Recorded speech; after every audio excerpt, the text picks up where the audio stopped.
The story that I am going to tell you today was posted by a U.S. search and rescue officer on a website. The stories told ahead are completely true and have happened with the officer. The story ahead is from the officer's own mouth. In my 35 years of service, I had a very good record of finding people.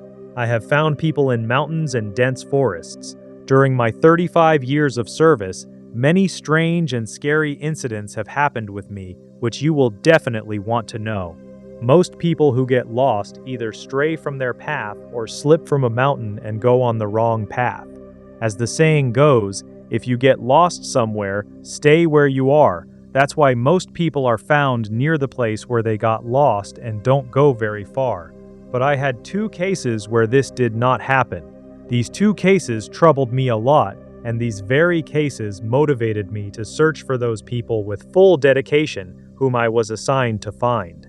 The first case was of a small boy who had gone for a picnic in the forest with his mom, dad, and younger sister.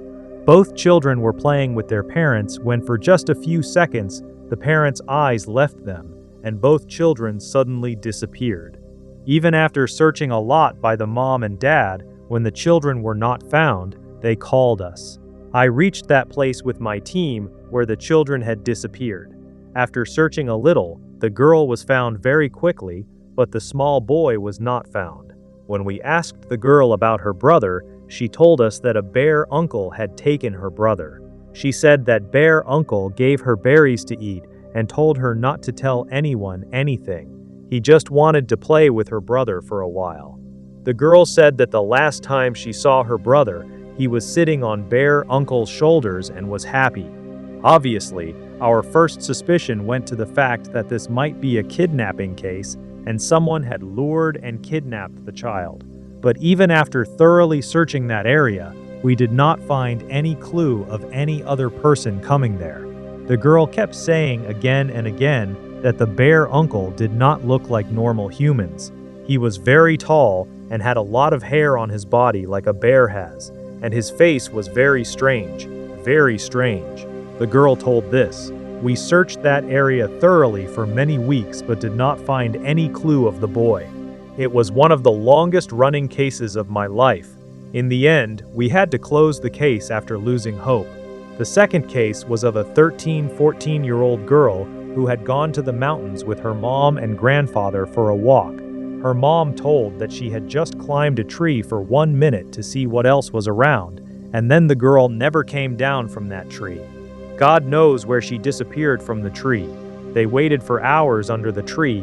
Neither any shouting voice came, nor any falling sound. The girl disappeared from the top of the tree as if she had disappeared into thin air. Even after waiting for hours, when the girl did not come down, they contacted us. When we reached there, we also searched the area thoroughly, but the girl was nowhere to be found. We could not understand how the girl could disappear from the top of the tree because neither her mom nor her grandfather had seen her coming down. Even today, I have not been able to understand where both children disappeared. Many times when I had to go to search for a lost person, I would go alone with my search dogs. Often, those search dogs would take me straight under some high mountain. Not some small mountain, but very high mountains, where there were no trees and no stones, just straight steep high mountains, which even a professional could not climb, let alone a normal person.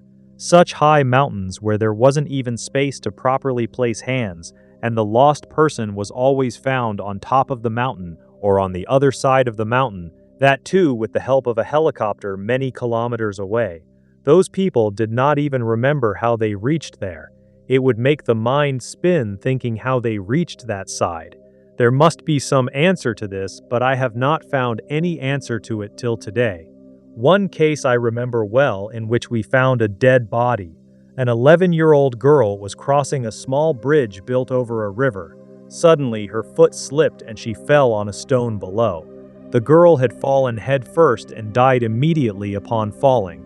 It wasn't that I was seeing a dead body for the first time, but when the girl's mother got the news of her death, I can never forget those heart-wrenching screams of her mother. When we were putting the girl's body in the ambulance, those screams of her mother upon seeing the corpse were very scary. It felt as if everything of hers had ended with her daughter. There was so much pain in her scream that it felt as if she too had died with her daughter. A few days later, one of my colleagues told that her mother had also committed suicide. She could not live without her daughter. I wish I could have done something for them.